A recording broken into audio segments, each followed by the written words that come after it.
Go, do you think? To mine, you see, and I come on a bar, it's different to me. The piano is different. Yes, you know, they're always different. I play Breitkopf and you know, I play the Gesellschaft one. Let's say a word of greeting to Editha in this. Oh, for Editha? Yes. Editha, here we are in Ambach. This is, what date is this? The 26th of April, 1963, and here's Dr. Hall with us. Here's Elsie Hall here with Mr. Bruce Hungerford, playing on his Grundig tape recorder. Tape recorder. Couldn't think what it was called. Love to You. And that marvelous performance you've just heard of the C minor Partita of Bach was by Dr. Hall. Isn't that an astonishing thing?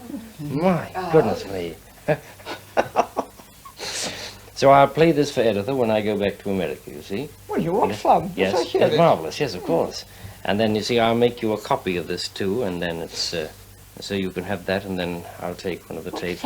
Yes, it'll be rather nice. So I'm sure Editha will love hearing this. This is the first thing I heard Dr. Hall play Monte Carlo. Is it? She sat down. Yes, but you play it better without the music, I think. You play it without the music? I think I'll play it better without the music.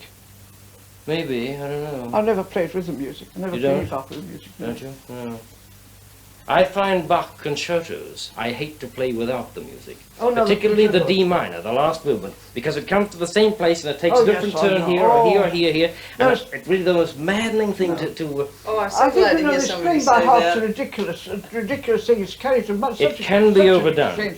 And now lots of people are playing with music, you know, now. Are they? Even Clifford Curzon. Really? Yeah. Been changed, not, you mean in solo? Concertos? Yeah. Really? Lots of them are. The great thing is not to have anybody turning over for you. You must turn over for yourself. That's maddening, yes. But I always play Mozart with the music. Do you? Mm. Well, you see, I think Mozart, you get one bar orchestra and one bar piano, and then you get fussed a little bit and you can get out. I know. That I once played the D minor Bach concerto without the score, and I mean it went all right, but it was such a... I felt so much on pins and needles, wondering about it, and I said I will never again play a Bach concerto without the score. It's not worth it. It's Why should you give yourself that extra, extra anxiety? Anyhow, those Bach concertos are really chamber music, aren't they? Yeah, no question about it. But you know, all the old pictures you see of Mozart, people playing with the score, they've all got the music. Carl Friedberg told me that Brahms always used the music in his performances. Yes. Well, it was Clara Schumann, you know, who made it popular to play without. Oh, was she? I read in her letters about her life, that they said she was a very conceited young pianist to play without any music. No, it's an extra anxiety that I don't think you need to have. After all, you're there all alone on the stage, aren't you? No one to help you, nothing to help you but your own head. Yeah. It's awful. That might go wrong at any moment. But you know, I once was playing the Schumann with our conductor in Cape Town, Dr. Pickrell, and it's always a good concerto to play that. Yeah. And when we came off, we had a great success with it, and he said, you know, I didn't tell you, but I hadn't got the score. They'd lost the score in the office, but I didn't tell you in case it would make you anxious. So he conducted without, of course, he knew every note of it. But wasn't it nice of him not to tell me a word, you see, because I would have been terribly fussed. You didn't see that he wasn't conducting? No, I wasn't watching him. He must watch me, I consider. And then we knew it so well, you see, it just goes. But yes, that's wonderful. Who was it the other day who conducted in London, and something happened? Oh, it's very unpleasant when anything happened. Awful. Isn't it? Yes. I forget who it was. Somebody played and something just went wrong. That sort of thing occasionally happened with Beecham, you know. He used to conduct even concertos without the score. And it's always dangerous to conduct a concerto without the score. It really is, you know, because they never learn the orchestra part properly, the conductors. And there are so many piano concertos, particularly. Beecham was conducting for Corto once in the Beethoven Corto. Oh yes. Corto in the Beethoven G major, and Corto forgot in the last movement, and everything stopped. Terrible business. And then Beecham made fun of it afterwards, and he said, I tried a variety of concertos. I began with one of the Rachmaninoffs, and we went to one of the Chopins, and the Grieg, also the Schumann. And finally, Corto was playing something that I didn't know at all. And then I shut up. Agonising. I've heard that sort of story before, Beecham. Yes. Yeah. Terrible. But Corto forgot terribly. I heard that. I've never heard him in private, but I heard that about him. I heard him playing the Liszt Sonata once. Yes. And he forgot that. And then, you know, there were one or two nasty turnings in the Liszt Sonata. And then he went off, got the music. And he put it up there and he started again, he went on. Then he did that to the music, threw it on the floor. He came to that place and he again forgot it. And then the music had to be picked up from the floor. And he went, that's a lovely work, isn't it? Yeah. Don't you like the That's the best, well, I think it's the best thing that I'm not mad about any Liszt, I'm afraid. I used to be very fond of it. I haven't played it for a long time. But Scherchen, who's a great friend of mine, he wanted me to give a concert and play the recital and play the Liszt Sonata to start with, the Bach Partita and B flat in the middle, and the Schumann Fantasy at the end. Because, you know, the Schumann Fantasy was dedicated to Liszt. Oh, yes. And Liszt dedicated the sonata to Schumann. It would have been amusing, wouldn't it? Yeah, that's very interesting. Never happened. Didn't happen? It's a very novel program, putting Liszt, then Bach, and I haven't played the Liszt Sonata for a long time. I often play the Schumann Fantasy, it's a great favourite of mine. Yes. Oh, it's a beautiful piece. Lovely work.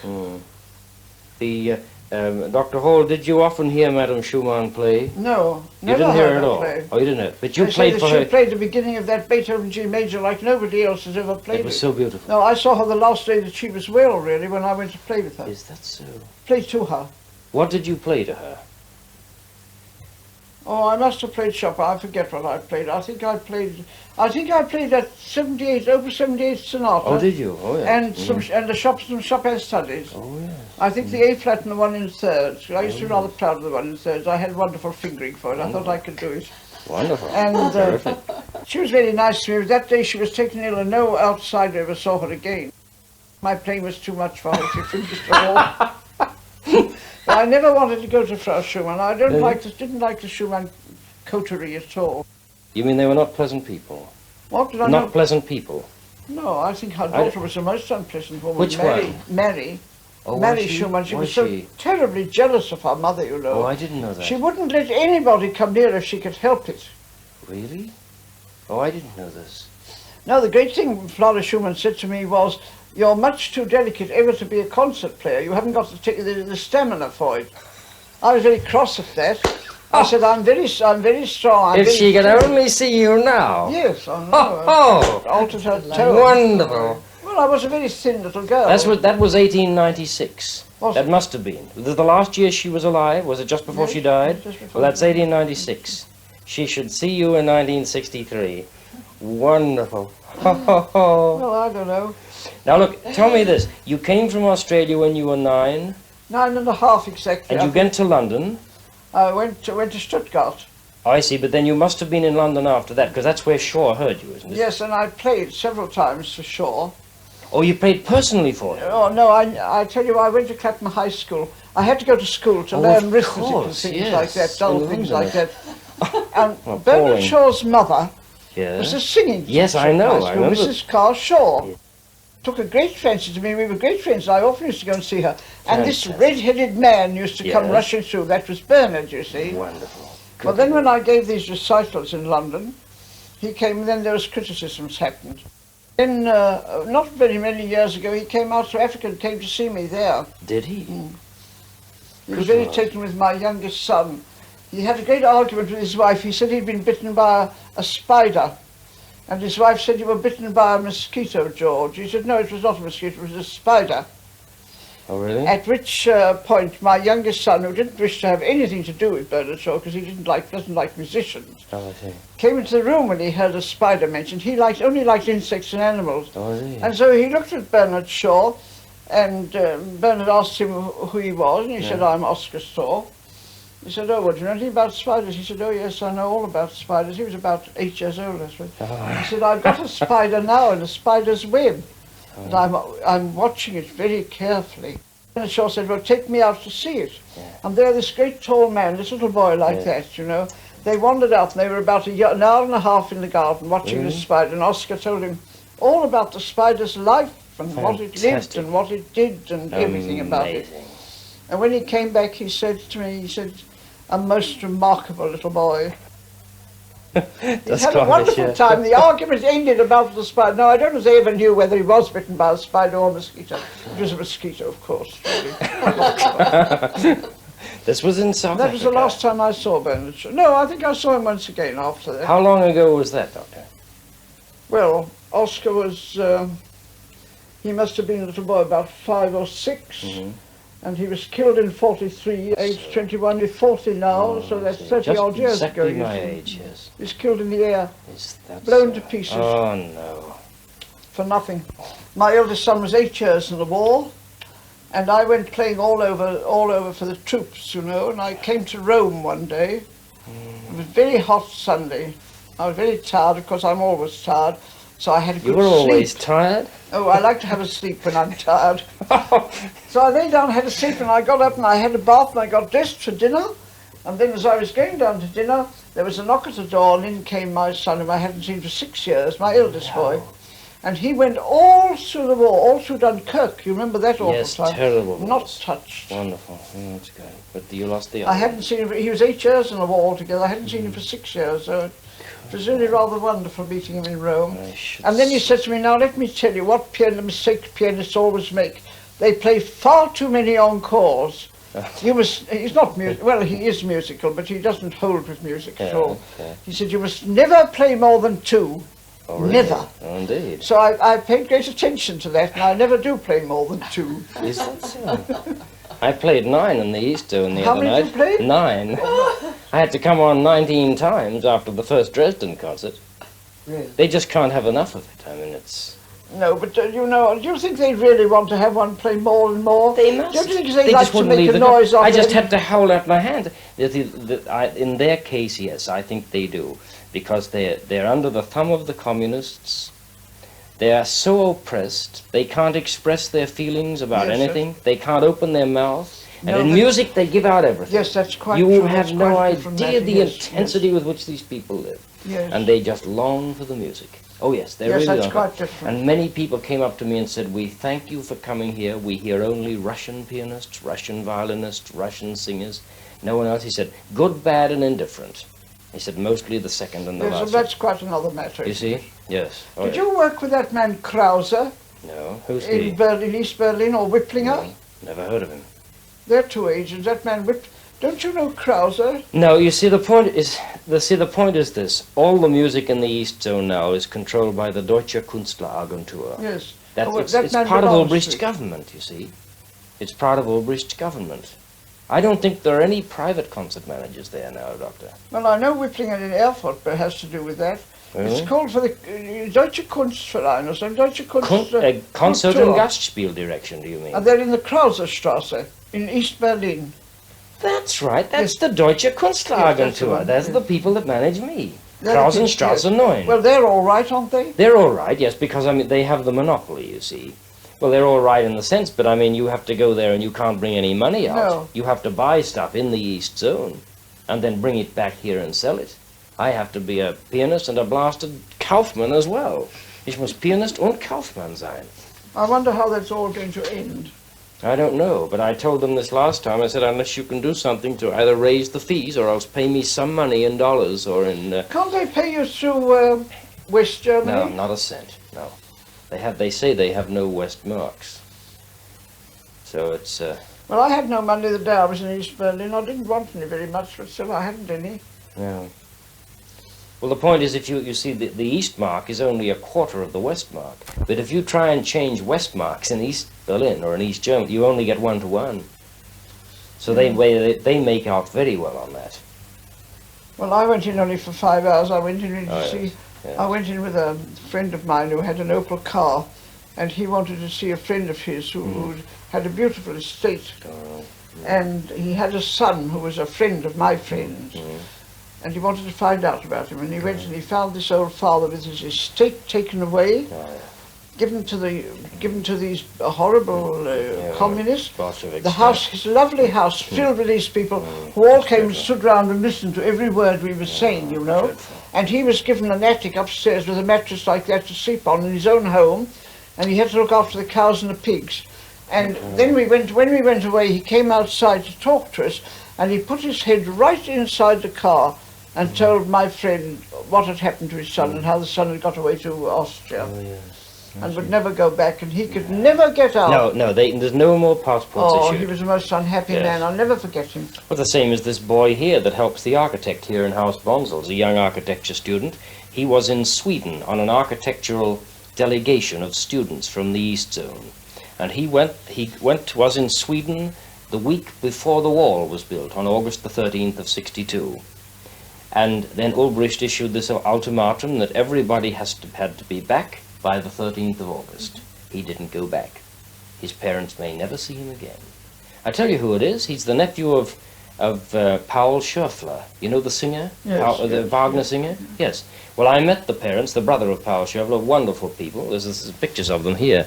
As a matter of fact, here we are. This is with Frau Schöffler. This is in Dresden. This is in Dresden, Frau Smith, the Schöfflers. This is Herr Schöffler, the Bruder von Paul Schöffler. I think it's too ghastly for people. We don't know what's happening. You can't imagine what's going on. It's so terrible. Look, the Russians are still keeping Buchenwald going. You know Buchenwald, this terrible Nazi concentration camp? And if any of the Germans criticized, a taxi driver that drove me in East Berlin recently said to me, my father criticized 6 years ago. He's been in Buchenwald ever since. We don't know whether he's alive or dead. Isn't that an incredible thing? Well, anyhow, let's get off that horrible subject. I wanted to ask you, what impression, can you tell us now, here we're in front of a microphone, what impression do you have, can you remember particularly of Brahms? Only Brahms and Joachim together, and I being introduced, and Joachim telling him that I was a pianist, that I had eine Gabe Gottes, you know. Oh, yes, and saying what I did, and old Brahms patting my shoulder and shaking me by the hand. Wonderful. I was very thrilled, that's all. Wonderful. And then I also heard him rehearsing with our orchestra the Tragische Overture. Really? And he made that quite different to anybody I've ever heard played before. In what sense? Well, you know, tempi or what? Now I forget how it begins. Da dee da dee da da dee, doesn't it? Yeah. Well, you know the wonderful legato and line of that. Yes. It was too beautiful, even with a conservatorium orchestra, you know. He managed to achieve that. Yes. Da dee da dee da da dee. Yeah. Oh no, I'm like that, aren't I? No. I remember, because you see, I got from Karl Friedberg a lot about Brahms, and he said that Brahms was fanatical about legato. Oh, that's possible. It has to be. You know what it is in playing the works. You have to. Brahms has to be very great legato. Oh, he was a great man, wasn't he? He must. Oh, tremendous. Yes. Very unhappy. Yes, I imagine so. Very unhappy. Perhaps he wouldn't have been so great if he hadn't been. Well, he wanted Julie Schumann, you see, and Clara Schumann wouldn't let him have her. And, no, she was horrible to him. That's why I didn't like the Schumanns, really. Really? Well, she was horrible to him. Yes, that's Julie, the younger, yes. He was so good to her after her husband died. Yes, I know he was. Good to her financially, because she had very little money. Yes, I've heard that. Papa told me that. And then there was all this business of, the Clara Schumann edition in Breitkopf of the Schumann works. That's really Brahms' edition. Madame Schumann said that, she said to Brahms, I have no time. She said, you must tell me. So he made that whole edition. It's really the Brahms edition. Yeah, well, yes, it's in her name. But I play the cadenzas of the C minor Beethoven of Clara Schumann. Do you? But I think it was written by Brahms. Maybe it was. It could be. I remember a delightful story you told in Monte Carlo about remembering Clara Schumann with all the rings on her fingers, and you were such a little girl.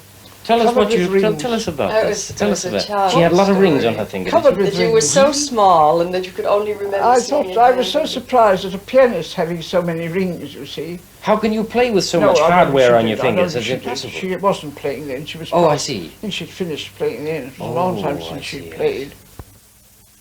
But she was very much dressed up. I remember she was rather expensively dressed, and then all these rings, which I thought very odd for a pianist. Yes, that's so. It is peculiar. Because Karl Friedberg said the day he went to play to her first, he said she sat down and she took about 4 or 5 minutes arranging this big crinoline dress all around her. And just 4 or 5 Minuten, that alles arrangiert war. And then when she was perfectly ready, she said, now, what will you play for me? And then he played Schumann. She said, you like my husband's music? Yes. Of course, he thought it was marvelous that this man that he worshipped, this woman was talking about him as my husband. It's so astounding. Well, what was she like as a pianist? What was she like as a pianist? Well, must have been wonderful. She was a wonderful yes, pianist. I imagine, yes. I imagine. When you, oh yes, she must have been a wonderful pianist. But I think I must have played some Schumann. I should not be at all surprised if I hadn't played some of the fantasy to her. Oh, yes. Because I'd just won the Mendelssohn Stipendium, and I had played the fantasy to win that, you see. I won that against all players in Berlin. Yes. And I think I must have played some of that, if not, I must have played some of the first movement. But I haven't really very much recollection of that. You don't know. I was rather cross at going. Oh, yes. And how, you were only 10 then, is that it? What? You were only 10 then, were you? Only Only 10? You were only 10 Oh, no, then? no, I was older than that then. Oh, you I were? was about 17 when I went to indeed. It was when I was finished in Berlin that I went to, Oh, I you see. see what you mean, yes. Mm-hmm. And then, you see, I dare say her daughter Mary, who was extremely disagreeable to me, she opened the door. She didn't want me to see her mother at all. But I was sent by Joachim and Rudolph, my teacher, so she had to let me in. But I don't think she wanted to. And she may have heard, you see, that I didn't want to have lessons with her mother. And that, of course, she'd never forgive if she'd heard that. Oh, I Never. see, yes. No, why should I have lessons from someone I don't want Yes, to? yes, well, that's true. Some of the nicest lessons I've ever had in my life were from Scherchen. Do you Hermann, know? the conductor, you Do you mean? know Hermann? I've just heard his records, that's all. That's, I don't know. Remarkable man. Is he? Oh, He's had 7 or 8 wives. holy smoke. Henry They all VIII cook reincarnated. very well. They do? They don't all cook together, I imagine. He's got one in China. One at a time, I imagine, yes. One isn't at a it? time. Yes, I see. He's a remarkable man. He lives, er wohnt jetzt in der Schweiz, glaube ich. Tessin wohnt er.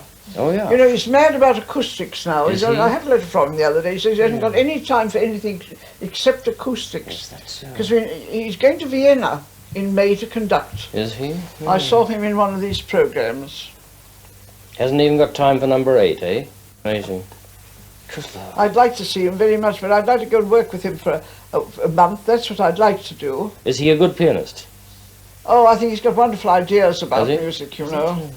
I don't want to be taught technique. I know about technique. Well, of course, yes, But I know. I'd yes. like to have someone Yes. just give you ideas and talk to you about music Wow. and say things. and- Wonderful. You know. It's just wonderful. It's lovely, isn't it? Wonderful. Oh. Is there another line of thought on things, something you Certainly. think you've known Just all your life and you wonderful. find there's another idea about it?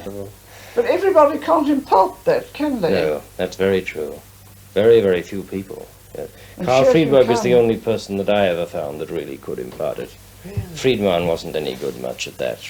I learned more from Friedman sitting in the front row of his concerts watching Yes, him, and you just know. talking. Yes, that's true, but watching him play, and Myra was good, but I mean, I haven't been with Myra much. I didn't have many lessons. With whom? With Myra. Oh, Myra yes. Hess.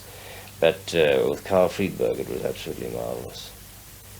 Well, I don't know. The first time when I went to Scherchen, I don't know why I went to him, but he was in Venice, Yes. and it was at a time when you couldn't take much money. No, I don't want to Sit down. No, Don't you want to sit quite down, happy. Doctor? Oh, really? You couldn't take much money from England, Yes. and people who lived in England, and I had a friend who said, "Oh, I wish I could come. Yeah. If you're going to Venice to see Scherchen, I wish I could come." She was a very charming woman, delightful woman, talked every language under the sun. And I said, "Well, why don't you come? I've got £300 to spare. Come on this £300, we go together to Venice and spend it and come back when we finish. We buy our tickets," which we did. And we went to Venice, and there I found Scherchen, and I went to see him, and he was very disagreeable and very cross. And I said, I want to know whether he'd give me some lessons. He said, "Ausgeschlossen." Really? Oh. Yes, Is that's there so. large? Ausgeschlossen. How long ago was that? Oh, 10 years, 12 years ago, perhaps. And you haven't seen him since? Oh, yes, I have. Oh, I Just see. the beginning. And then I went away, you see, and I wrote him a little letter, and I said, Hilda, my friend, said to me, he's a very rude man. You can't want to have anything to do with him, a rude man who's rude like that. Ausgeschlossen, you know this. Yeah. So I said, well, anyway, we won't stay here in Venice. We'll go and gamble at Monte Carlo. Flew out £300 and then go home. Wonderful. So I wrote him a little letter and thanked him for having seen us, a very polite little letter. And I said I was very sorry that I hadn't been able to work with him at all, which I got a reply promptly saying, could I come and see him at 2:30? So of course I went to see him at 2:30. And then he said to me, I didn't play to him or anything, we just talked to him, and he said, wie viel Uhr stehen Sie auf? You know, very gruff and miserable, wretched man. I said, ich kann aufstehen, wenn ich will. She said, können Sie um 6:30 hier sein morgen? Ay, Halb 6, 2:30. I I said, ja, ja, soll ich morgen um 6:30? Ja, I said, kommen Sie um 6:30. Why go to bed? Why go to bed? So did you? I went to bed, yes, and I went at 6:30. 5:30, you mean? 5:30. It was very early. It was summertime, you see. I went into this Conservatorio de Musica de Stato, you know, in Venice. And there were a lot of feet looking out from under the piano, because he was having a sort of session there, and all these pupils came in who had no money at all, you know, poverty-stricken, and they slept on a bench under the piano. Don't mean it. It was extraordinary. That's something I can start. So then Lord. I started on my Bach, and off we went. And he said, he was a very, very busy man, you see, and he said, yes, nach 2 Takten habe ich gewusst, dass ich spielen kann. Kommen Sie um 2:30 heute Nachmittag. You know, no wollen Sie kommen, aber kommen Sie um 2:30. So I said, thank you, and I went home and told my friend Hilda about it, and then the next morning again at 5:30, and again at 2:30, really? And we went on through Bach. He said, jetzt müssen Sie das wohltemperierte Klavier, kennen Sie jetzt alles auswendig? So I said, nein, das tue ich nie.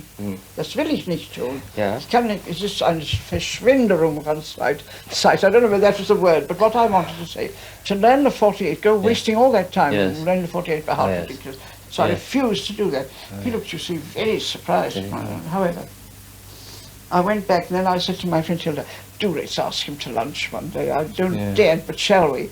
And we did. Then we became fast friends. Did you? And we gave him a wonderful lunch, and my friend Hilda dressed up in her best and put all her jewellery on. We gave him a lot of wine to drink, and everybody was very happy. Since then, we've been bosom friends. Is that so?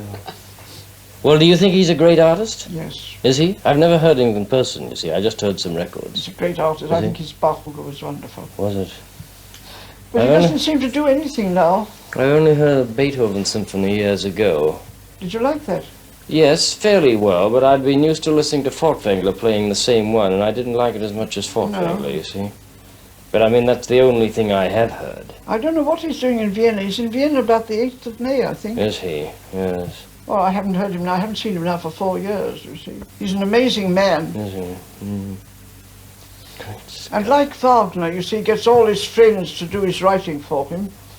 You know, Wagner used to make von Bülow give up a concert and come and copy out Tristan and Isolde and things like that. Well, Scherchen does that. When the minute he comes into your house, he said, oh, I must have this copied, you see, and everybody gets busy copying. And we all do it. He has this dominating personality. We all do it. Delighted to do it. Oh, really?